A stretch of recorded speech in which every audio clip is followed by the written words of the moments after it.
Why does it seem that success is as elusive as a unicorn or more difficult to maintain than nailing Jell-O to the wall? Because far too often, we can't really articulate what success would look like or define a useful way to measure success. After all, what success looks and feels like for me might not look and feel like success for you. I've heard plenty of my clients describe what success would mean to them by talking about the opposite side of the same coin, failure. But are success and failure really opposites? Can you have success without having failure? I frequently coach people who come to the realization that for them, the two are essentially drivers in the same car, linked together to get you where you want to go.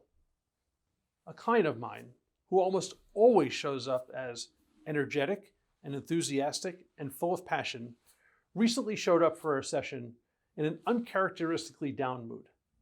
I know her to be professionally accomplished, personally fulfilled, thoughtful with her team, and a valued strategic partner by her boss. As we talked, she got around to describing her sense of failure. This was not the person I had come to know as confident, reliable, and aspirational. She went on to tell me about a recent experience of having prepared what she described as a kick-ass proposal for a prospect only to not win the project.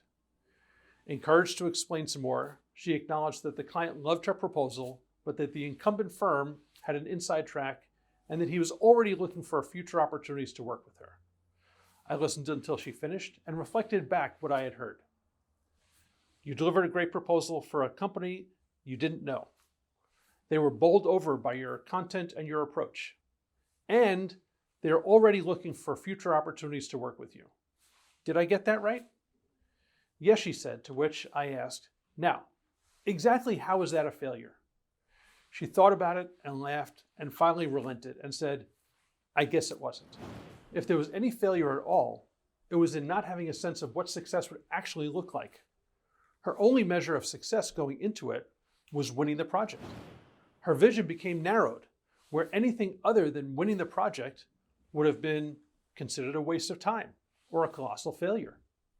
She had lost perspective and had equated a single experience with her overall performance and value to her company, her team, herself even. So, where does this all tie back into coaching? At its core, the role of a coach is to hold up the mirror and reflect back so the client can get a true and accurate assessment of a situation. A client often sees a funhouse mirror where the reflection is distorted and out of character. As a coach, well, my job is to make sure that the mirror is flat and straight and reflects honesty and reality, even when that might not be the image the client wants to see. In considering your current situation, whether that's in your personal or professional life, what does success really look like? How will you know if you've attained success? What is the cost of chasing success and ignoring the benefits of failure? If you're having a hard time thinking about success and failure as co-pilots, or can't quite figure out how to reach success or leverage failures as your best learning, let's schedule a call and create a roadmap together.